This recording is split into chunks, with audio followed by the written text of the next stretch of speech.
Hey, I think we're live now. Steph, we live? Um, I believe so. Anyways, let's go. yes. Cool. Yes, Hey, ma'am. everybody. Welcome. Give folks a chance to settle in. It's always interesting to me to see where most people join because this is live streamed across platforms.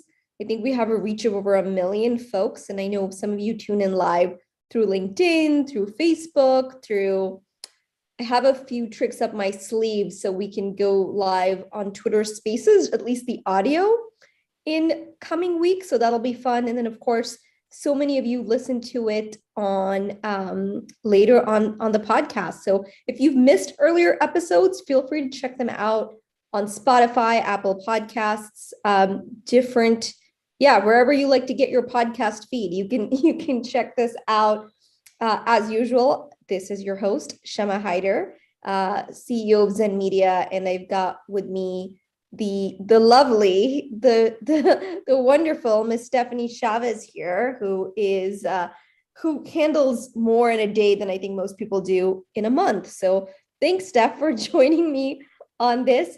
And Steph is the one that looks out for your questions and feeds them to me. And I do my best to answer as many as I can. That was the purpose of starting this. It's not magic, it's marketing live. So you could ask your questions. So I'm so glad that you are here with us wherever in the world that you're joining from. So welcome. Today's topic. So generally, if you're new to this is how it goes. I tell you about the tea that I'm drinking. Look, I got my Steph, I am repping Zen today. Are you proud? I've You got are. I'm very proud. the team I feel like always uh gives me slack for not repping Zen more. And so I got my background, I got my mug, and you'll really love this stuff. I just was at this event for Vogue's supporting designers from Latin America. And these girls had these, which, I'm like sucker for women entrepreneurs.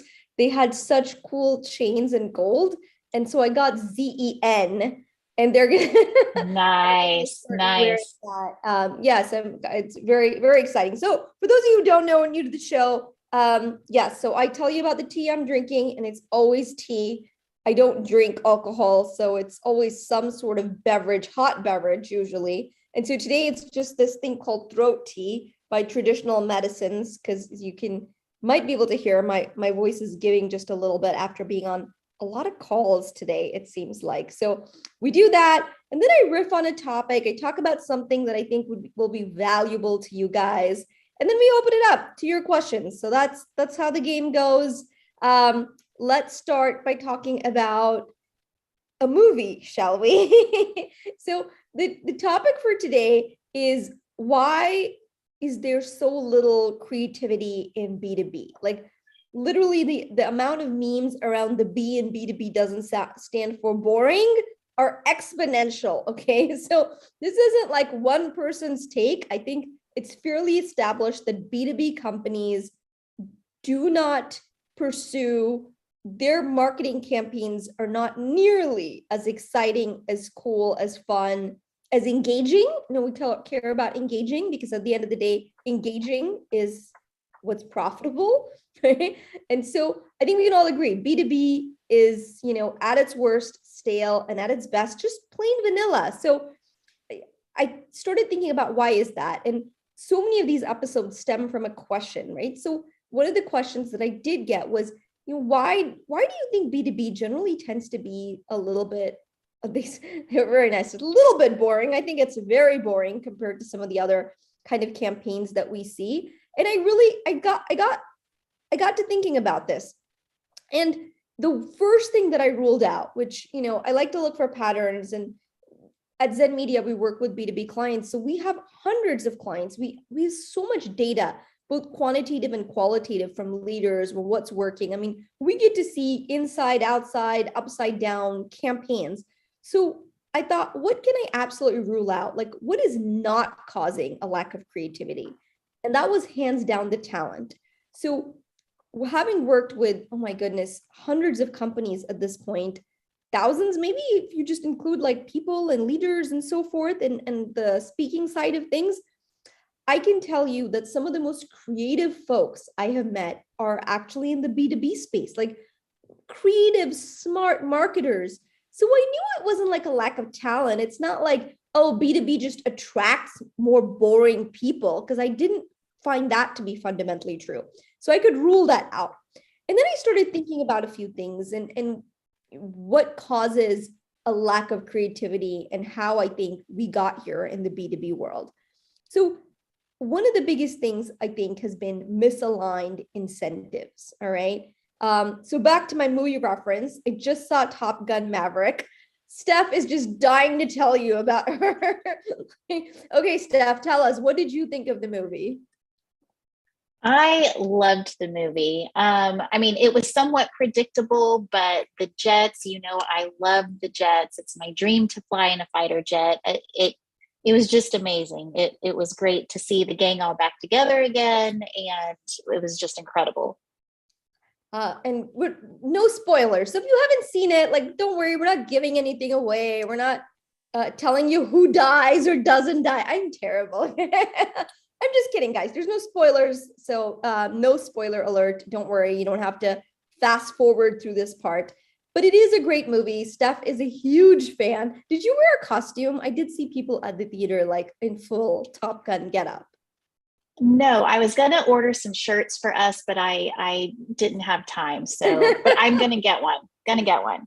So, and it's been a while. I don't think we'd like been in the theater, right? So I think this was one of the first movies that we went to go see. And Steph, as you know, Patrick, my husband, is a big fan as well of aviation and in general. I mean, this guy flies World War II planes in VR with a squadron. So it's a whole different level of his passion. But look, I'm not a huge aviation background. I'm not a huge aviation fan, but I thought the movie was really good. I mean, I liked it. I thought it was a solid movie. I thought it had great characters. And the thing that stood out for me, which, the original release of Top Gun was in 1986. And so this one broke box office records, did really well. The original movie came out in 86. And as I did my research, I found that after the movie came out, the Navy saw a 500% increase in applicants. So huge recruiting effort, right, for the Navy. And Steph, isn't Jason a Navy man? He is, yes. Yeah. What did he serve as again? By the way, Jason is Steph's husband, and he does regale us sometimes with stories of him being in the Navy. Yes, he was a boat, I don't know how to say it, boatman's mate in the Persian Gulf War. So, well, we thank him for his service, and I just thought, yeah, this is awesome. And so, of course, this time around, the U.S. Navy set up shop inside movie theaters. So, like right outside your cinema hall, you had different, recruitment bases, and I thought that was great. In fact, it was. Even the Air Force wanted in on the action because they figured maybe some folks out there are confused, whatever, aviation is aviation. Let's get this up and going. So even they set up camp trying to recruit new cadets. And look, the marketer in me thought this was brilliant, right? You've got an interested audience, positively charged emotions. And it's a very inspiring, like, that is a great piece of content marketing for them. That's like the best content marketing, courtesy of Hollywood for the U.S. military in general, I think. So it was very smart. And, I thought this is so brilliant. Like, look at all the play they're getting, not just on, not just like at the actual event, but on social media. Because of course people are taking pictures and sharing it. And look, how often do recruitment camps get their pictures posted on social, right? They don't. So this works well on so many levels. And I was just thinking, like, if this was a B2B company, I think this is how the conversation would go, right? Because the boss would be like, how many cadets did we sign up from that activation? Because we're looking at attribution software and it says they all came from Google. And this poor marketer is probably like, yeah, because we introduced them to the program there, but then they went home, they talked to their parents, hope, and they typed the website into Google. Like, that's how everybody finds things, you know. Google used to be the starting point for things, and now really it's a gateway. I actually, as the marketer, it always hurts my heart a little when I know, like, I type in a company, the specific name, or even the URL, and what Google serves me up is their ad first. And I'm like, come on, you know that I'm like an organic. So the marketer in me always scrolls down just a little bit past. I go to the organic link because I don't want to cost them per click. But I always just think like, gee, Google, you think you could get any any worse here? So anyway, so back to kind of the scenario that I was playing out. And of course, then the boss would say, so we don't have a definitive attributable ROI here. And to which the marketer's like, I mean, we do, right? Our branded searches and applications skyrocketed after the activation. And then the boss, of course, goes, yes, but we can't know that it was this activation. And then our poor marketer in this scenario goes, well, we could simply ask them. And then, of course, the boss says, well, let's not get crazy here, Bob. Like, that's not crazy talk. And one of the things that I'm a big fan of is just talking to your customers, asking them, how did they find you? What was their, what was the impulse that led them to buy? And we know what this happens in the messy middle. And I'll talk a little bit more about that as I have in the past. But I do think that's kind of how, if an activation like that was happening in B2B, that's how it would play out. Now let's forward like maybe 2 weeks later or a month later, the marketer says, we ran a paid ad campaign to collect email addresses for like a gated ebook, and we spent 250 grand and got 800 leads. And all of a sudden they got a great job, right? 800 leads, like fantastic. And of course, meanwhile, sales is looking at this going, who the F are these people? Like, they don't want to talk to me. They're not actually interested in our services. They're definitely not closing. But I think what's interesting is closing becomes a sales problem and not a marketing problem. And marketing in B2B is constantly focused on contacts, on leads, that's what gets rewarded. So I think that's a key reason we don't have creativity, because if you can't connect those dots like A to B, it's just, and it doesn't work that way, right? Because people don't buy like that anymore. And so that's my first reason of why I think that there's a real lack of creativity in B2B. And it's because it's not rewarded. We don't, there's no great fanfare. There's no like, wow, that was amazing. Look at all these publications talking about it. Look at all the kudos we're getting. It's just leads, and a little blindly. But I think this has to change. So in B2B, so much of what's rewarded is not creativity, it's consensus, it's contacts. And that's getting harder and harder because this is not how modern buyers buy. A lot of what B2B marketers do today, it's because at some point historically, those strategies did work. All right. So it's not like they've just come out of the gate with this. No, like if you were in 2006, 2007, cool. Some of these things, you had fairly good success with. Setting up like a huge ad campaign and driving traffic to a gated landing page. Yeah, it worked. It still works to some degree. And here's the thing. I just want to set the record straight. People think they often ask me like, are you against advertising? Because you guys do so much earned media or gated content.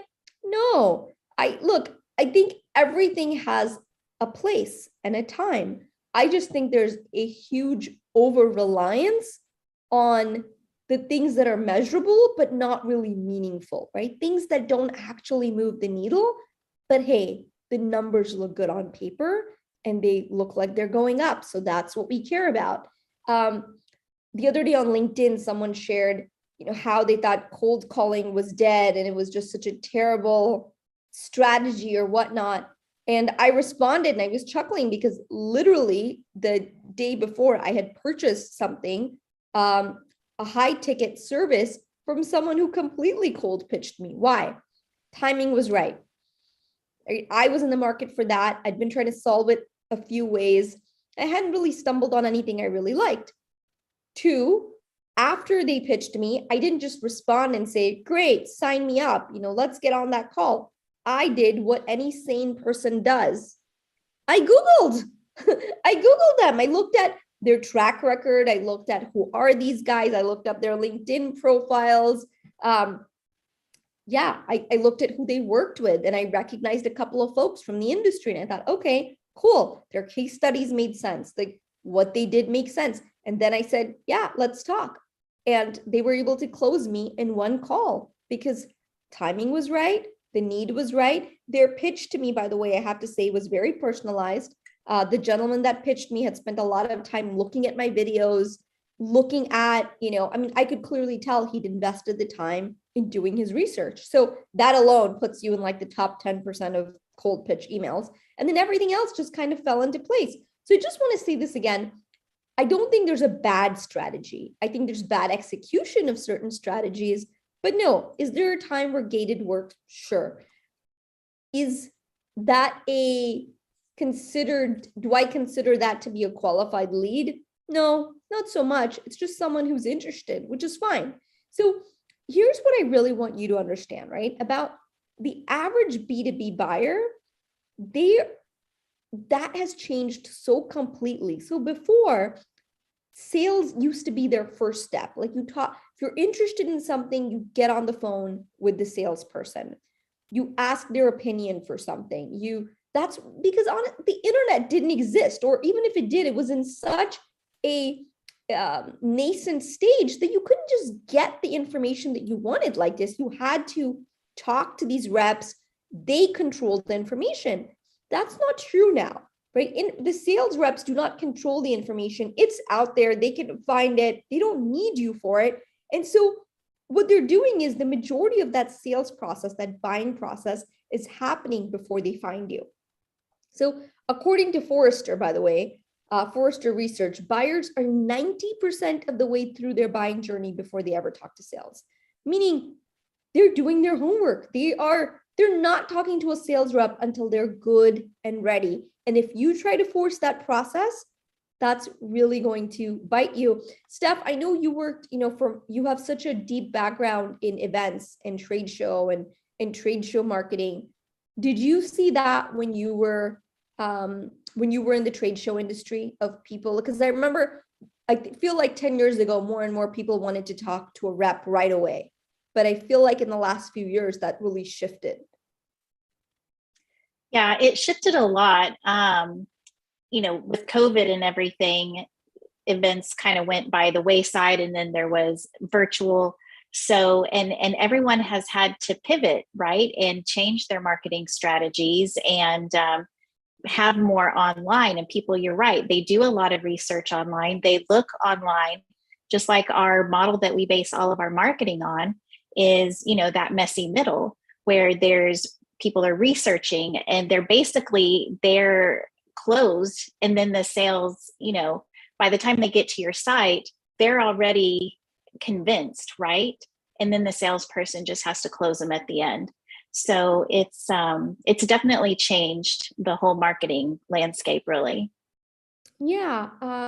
Thanks for that, Steph. So yeah, I think what you said was so interesting was that, I think COVID, the pandemic, it all accelerated some of the things that we've already been seeing.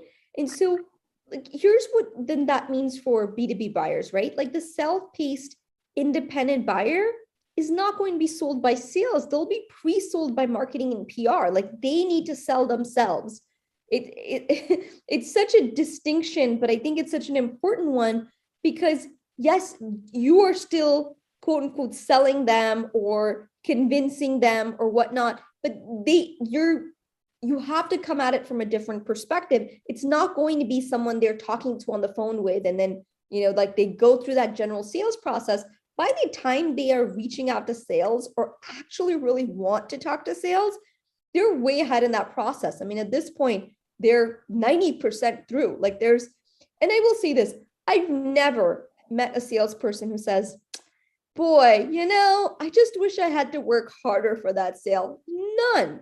Now you hear the other thing a lot, which says, boy, I wish our marketing was better so we could close easier. But again, look at misaligned incentives. It's not that difficult to see why marketing doesn't care about closed sales or revenue, because they're not really judged on that, right? They're really judged on leads. So it's a very different mindset. Look, the modern B2B buyer is engaging very differently. They're talking to peers on Slack. They're listening to influencers on podcasts. They're reading articles in trusted publications. They're messaging for referrals in LinkedIn DMs.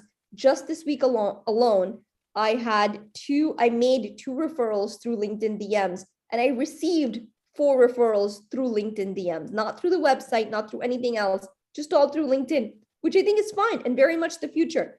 Now, what I think this means also, by the way, is that the business that actually wins the business actually wins the business. The brand that wins the business is the one that has the most exposure and street cred. It's what are people saying about you and your company when you're not in the room. And this is why thought leadership matters. This is why building trust matters.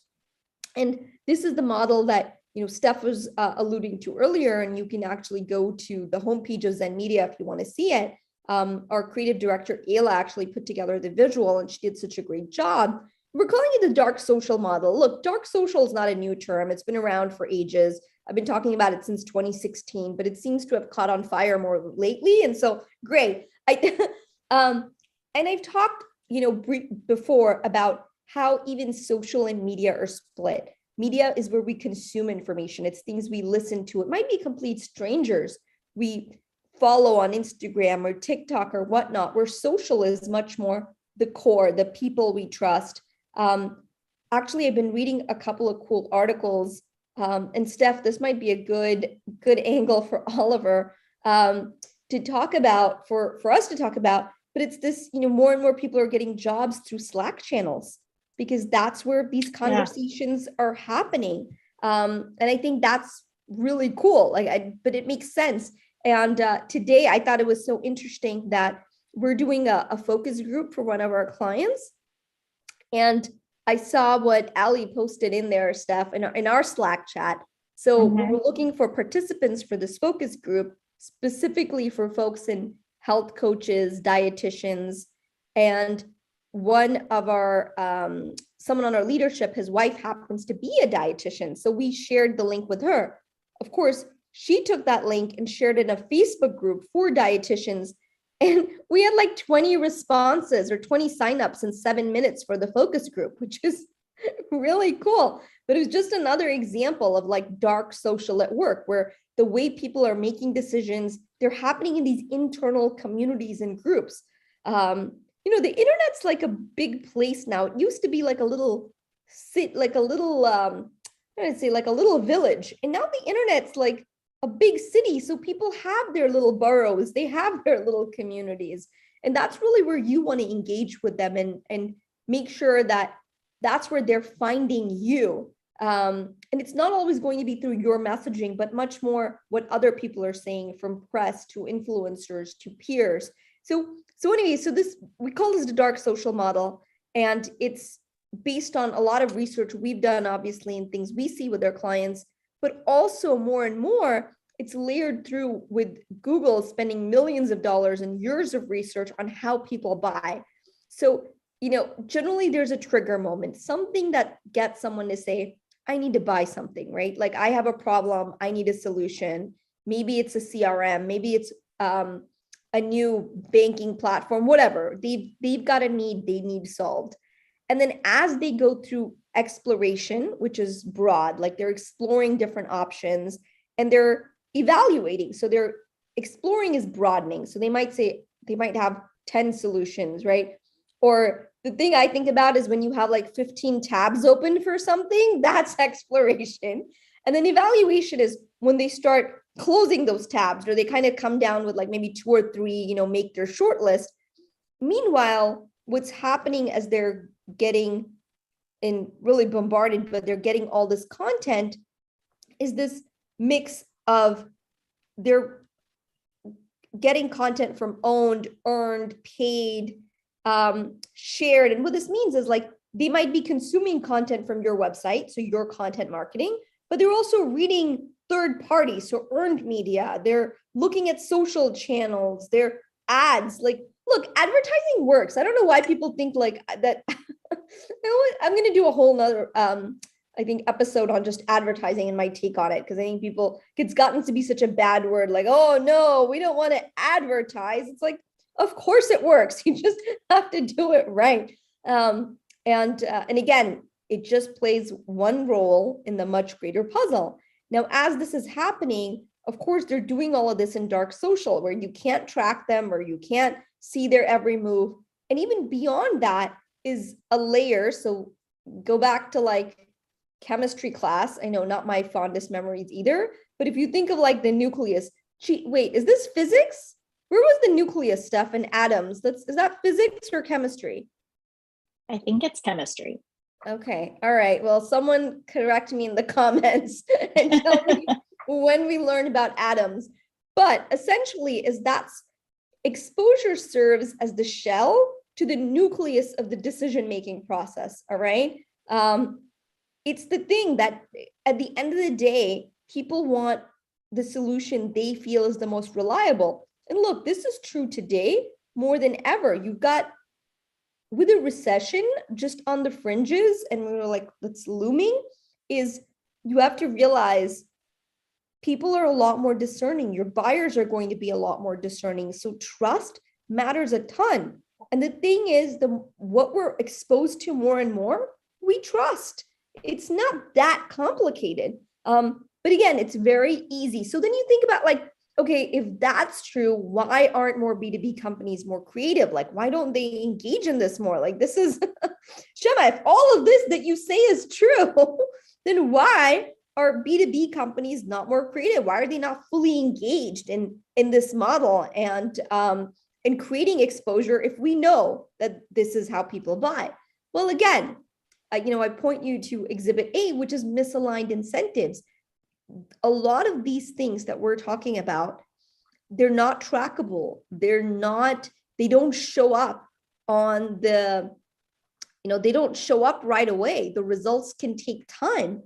And so because of that, I think there is such a love affair with short term, even if it's not good quality results, rather than the long term. I think that's another one. But look, companies that, I think the good news in all of this is, companies that are creative are just going to have an amazing competitive advantage, right? Than companies that aren't. Like, I honestly think it's much easier to win in B2B than it is if you were starting a new makeup brand, because the competition is fierce, and that it's a very creative industry. So you're going to have to up your creativity. But look, in B2B, the bar is not that high, guys. Let's be honest. So it doesn't take a rocket scientist. It just takes, honestly, I think, a mindset and an understanding and an acceptance of how people are making decisions and how they buy, and a commitment to measuring more bottom line results rather than just numbers for the sake of numbers. So look, I mean, we know, because we see this with our clients, the clients that do it right, the ones that put their strategies based on what they're hearing from their customers, that get qualitative feedback, they win, and they win big. I mean, this is why I think it's actually easier to make campaigns go viral in B2B than B2C, because there is such a hunger. They're like, customers are hungry to see a company do it right, to actually create trust, to create affinity, right? Versus just trying to sell something, or because if you just look at even most B2B websites, oh my goodness, they're so boring. I mean, it's a snooze fest. And I think it's just very easy to forget. And I think this is the part where I do feel like B2B or B2C, yes, it's human beings. You still need to engage and interact with them. Now, I think the motivations are different. In B2C, you're a consumer is trying to avoid regret. Oh, I don't want to buy this, and tomorrow think like, I shouldn't have bought it, right? Like, but in B2B, you're trying to avoid blame because you are responsible for your department, your job, whatever, within the ethos of a bigger company. So if that's who's purchasing your products and services, the mindset that they have is different than they would from a consumer. So that's where that distinction is. But in terms of like, what gets a human being to stop a scroll and to engage with something? I don't think that is different. I think creative is creative. I just don't think it's valued in B2B the same way that it is in B2C, to the great detriment, by the way, of the industry. But again, look, part of me doing this and having this content and having these conversations is that we will be able to tackle some of this stuff, and that once companies start to see the benefit, that they will start, they'll start changing. They'll hopefully start letting, because I don't think it's a matter of finding more creative talent. I think it's there. I think it's more a matter of letting them do these things, because there's not a single marketer on our roster that we talk to that doesn't want to do more creative work, that doesn't want to do more fulfilling work, like, or doesn't understand that their audience wants something more, right? I think it's just more about encouraging and, dare I say, rewarding that work and understanding the importance of it. So anyways, my rant is over, Steph. Let's open it up for questions. Okay. So we have a question from Ted. Ted wants to know, how do we change the paradigm of this, negative reward system? You and me both, Ted. You and me both. Yeah, that's a great question. So look, low-hanging fruit, I think, is, and I'm going to say, because I think this is going to be the best way to sort of change minds and whatnot. First, I think this is kind of crucial. It starts by talking to your customers and asking them how they make their decisions when it comes to what your company sells and does. Like, who do they listen to? Where do they get their information? And recognizing how that is different than your outreach. I think that's number one, because there's a huge disconnect. I mean, I'm amazed at how many companies, for example, throw money still at trade shows. And look, again,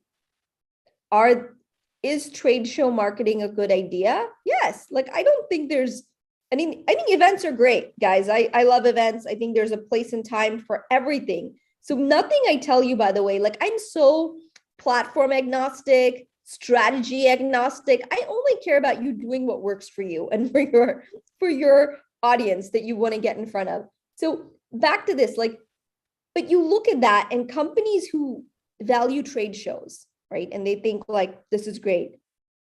LinkedIn is the biggest trade show every single day in the world. And you get a free booth. Yet, how many of those same companies invest even 1/10 of what they do on trade shows, that they get to be there maybe a day, 2 days? And they get reach of what? Maybe, a few hundred people versus thousands. They say thousands, like, look, my reach on LinkedIn is millions, but that's not the point. It's not about everyone. It's your audience. If you're in cybersecurity and you're trying to get in front of CISOs, you don't need, like, I don't even think there are millions of CISOs, right? There might not even be 1,000 CISOs. So it's about you getting in front of your audience. And that's where I think some of that disconnect is. And it starts with, Ted, understanding your customers and understanding how they buy, how they process information, what they look at. Do they use LinkedIn? Okay, so it's like, again, really basic. Okay, you find that they use LinkedIn. Now, how much time do you guys spend on LinkedIn? We say, oh, they read the Wall Street Journal. Great. When was the last time you were in the Wall Street Journal? Oh, they're really active and they love, Retail Daily. Great. When was the last time you had a byline in Retail Daily? Oh, they listen to this podcast. Awesome. When was the last time your CEO was on that podcast? And what I'm telling you is you're going to start seeing a gap between what you guys do, and by you, I mean just in general, companies do, and where your customers are. So that's step one for aligning incentives, is saying, this is what we're doing. This is where our buyers are. Here's the bridge, right? the second part of that I would say is look, it's much easier to do a pilot and show wins than it is to go all out and say, from today onwards, we're going to just be a heck ton more creative. No, pick one thing, maybe one thing that you approach differently. Let's say you always put out an annual report because, so many B2B companies, they love their annual reports. Well, how can you approach that differently? Can you turn it into a series of videos this year around? Can you, can you do something with animation? Like, it's just a matter of asking some different questions and thinking about how you can change up the flavor profile of that. So I would say those are low-hanging ways in which you can start to, just by looking at data, connect those dots a little bit better. And look, I mean, here's the other honest to God truth, right?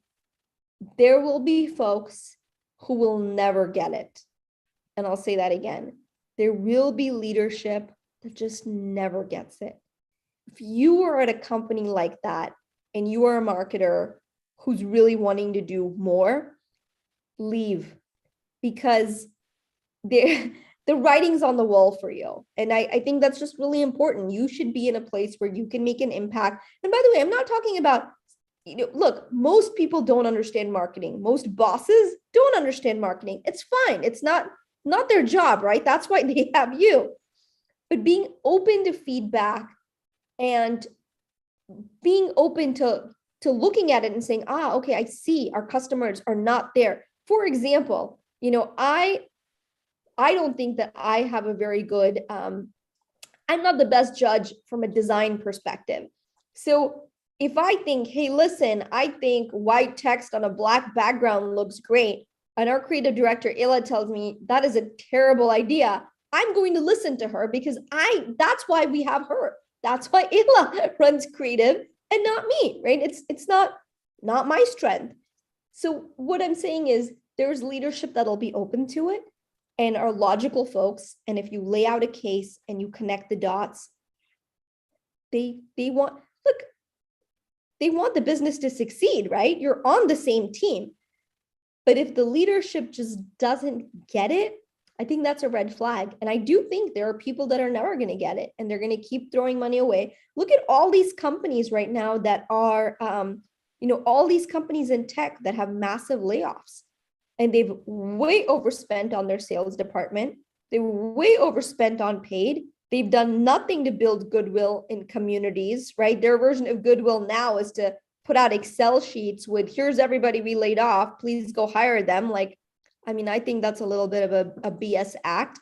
But all that to say, I think what a recession does, which we're definitely heading into, is it does get people to look at things, reassess things, and say, is this where our money is best spent? And if you understand this, then you understand the importance that earned media will play. You understand the importance of creating thought leadership, of making sure that it's not just what you're saying, it's what other people are saying about you that's going to matter to your prospects and your clients. So sorry, Steph, a little long-winded there for Ted. Thank you for your question, Ted, but hopefully helpful. That was good. Thank you, Shama. I'd like to kind of have you address something that came up this week for us, and the correlation between brand building and sales activations and how those two play off of each other and the benefit of each. Yeah, so I mean, look, I think all marketing should lead to sales. Marketing's job is to lead people to buy. I mean, sales job is to close deals. So, I mean, I say that a little tongue in cheek, Steph, but I think, I mean, you've heard me talk about this enough in team meetings and so forth. But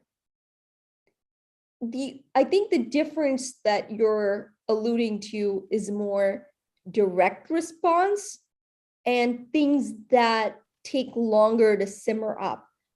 But I think one of the things that I'm seeing over and over is that there's a great overlap. There's almost nothing that'll get someone to buy if they're not ready to buy without making them, without buyer's remorse anyways, right? Like if someone's not ready to buy. And so we know this because, one of the things that we talked about is the 95-5 rule, which LinkedIn, again, I love big companies because they spend so much money on this research and figuring out what makes people buy. How are they buying? Because it's great. So LinkedIn does all this research and finds that only 5% of your market is in the market right now to buy. So your complete target market, 5% are actually looking to buy your solution.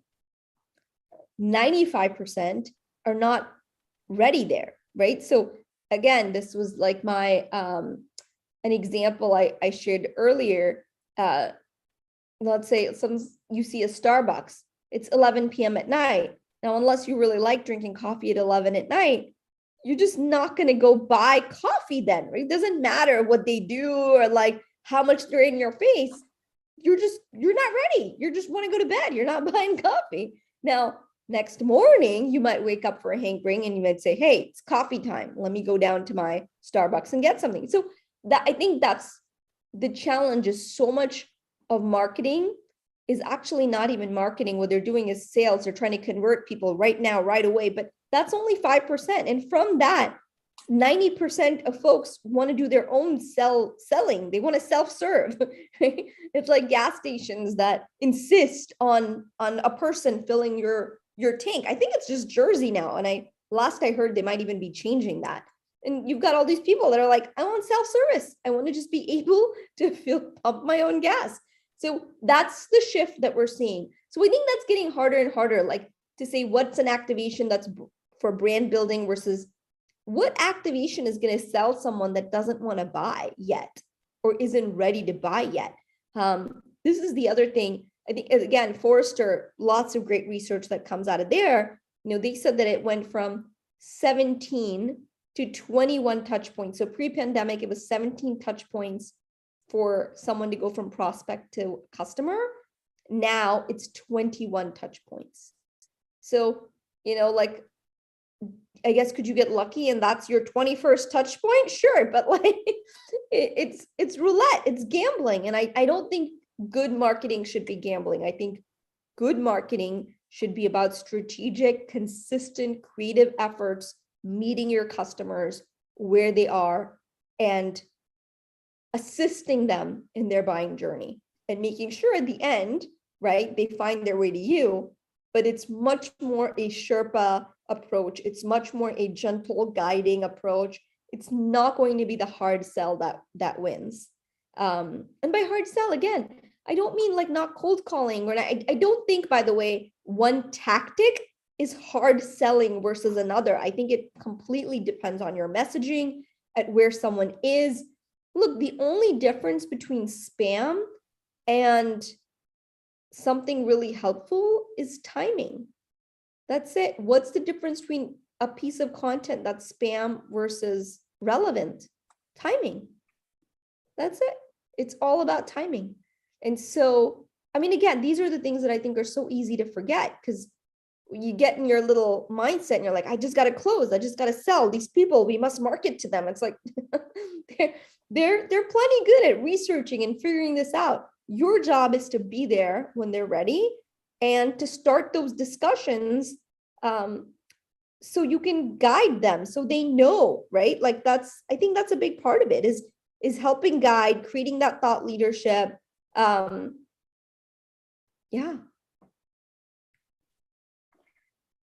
Joe wants to know, of those 21 times that you're supposed to be in front of people before they'll become a customer, what is the best tactic for that? So great question, Joe. And you're going to be multiple tactics, because those 21 touch points aren't you picking up the phone 21 times to say, hi, remember me? Remember me? 21st time, it must be a charm. It's all the touch points. So like, again, the dark social model.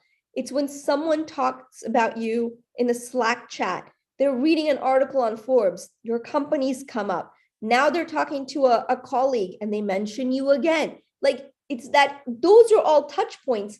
I think the key thing you have to realize here is that you don't even control where all those touch points happen, when they happen. Your job is to just make sure that your flag is planted for when your prospect gets there. And I know that you say, you know that we're doing our job when people say, I see you everywhere. Yeah. I mean, Steph, how many times have you heard that from a client where someone's like, oh man, so-and-so or boss or whatever, just saying like, you guys are everywhere. And I'm like, high five, man. Yep. Great. Mission accomplished. Yes. I mean, look, again, there's no marketer's ever going to say like being seen too much is a bad thing. Just like no one in sales is ever going to say, oh goodness, right? Like that was just too easy of a close. Yeah. I mean, make your life easy, but look, it matters. Repetition matters, and repetition leads to revenue. It is that simple. The more someone sees your brand, the more they're exposed to it through all those things, through paid advertising, through social content, through owned content, through your blog posts, through your reports, through your LinkedIn fireside chats, through videos, through podcasts, all of it. All of those things are touch points. But those 21 touch points are not linear. They happen in this, again, you can look at the model, in the messy middle, right? So you just have your little flags planted, and as people run through the marathon or course or whatever they're doing, they're going to see you. But you don't get to take someone and say, aha. It's not a funnel approach in that you get someone and you say, all right, we're going to hit you 21 times and then you're going to buy. That's generally not how it works, but that is a very good question. All right, last question from Susan. You talked about a recession coming up. What should we do from a marketing perspective? Should we pull back? Should we push forward more? What should a company do? Yeah, so great question, Susan. And by the way, I highly recommend listening to the last episode, which again, you can listen to on podcast. And we covered very specifically how to market in a recession. So your question, we did a whole episode on it. It's on, by the way, you go to YouTube, Shama TV, if you go to LinkedIn, Facebook, pick your poison. If you prefer video, you can actually watch it. And if you're just fine with audio, you can listen to the audio. I also did an article on LinkedIn specifically on how to market during a recession. And to, short answer to recap is you're going to see two groups. You're going to see the group that gets scared and pulls back, deer in headlights. And this is the group that really gets hit hard because they start to pull back. They're going to we're going to see a lot of short-term maneuvers right now. People cutting things. We don't need that. Cut it, mistaking actual revenue generators for expense, and they're going to start cutting. And again, within 90 days, 4 months, they're going to be like, wait, what is happening? Because they're not going to see the impact right now. And in 4 months, they're going to start to see the impact, and then they're going to start freaking out, and they're going to start turning things on again. So there's that group. Then there's the group that says, look, there are going to be some great opportunities for us to embrace. We saw this during the pandemic. I mean, I think the pandemic was a good dress rehearsal for a recession, because you had to reevaluate, you had to look at where you're spending your money, how you do business. And I think there were some great lessons, because the companies that I talked about our client One Dine that was serving restaurants. I mean, restaurants were super hard hit, but they really doubled down. They were helping the community. They improved their technology, and now they've got, studios, stadiums, movie theaters lining up, way more of an audience even, and a lot of their competitors fell apart, right, at that time. So there's going to be some great opportunities here. So I would say, obviously, being the latter group, the smarter group, I do think it is a good time to ask questions and say, where are we spending? Where are our customers? How are they actually buying? Look, take time to understand what's happening right now in dark social, in how people are making decisions, the split between social and media. I think that's huge and very, very underrated. I just don't think people are talking enough about what social media means today. And it's not platforms. It's how we are using these platforms in a way to engage completely with strangers and kind of broader community. And these internal, I always say, the number one app on everybody's phone today is a messaging app. some sort of messenger is where you're spending the majority of your time. It doesn't matter who you are. So knowing these things, I think, recalibrate your marketing. And it's a great time to, like, again, double down, because bigger companies often will cut advertising budgets and whatnot. And that means you get a deal, right? So you get a deal. And just, yeah, understand that I think more than anything, it's a mindset, understanding that sales cycles are going to get longer, that buyers are going to get more discerning, that they're going to need more third-party proof and validation of before they decide who they go with. So yeah, look, things in some ways just got a little bit harder, and in other ways got a little bit easier. So I don't think it's a good thing or a bad thing, by the way. I think it's just a different way to approach marketing right now. So great question, guys. Thank you so much for joining us on this episode of It's Not Magic, It's Marketing.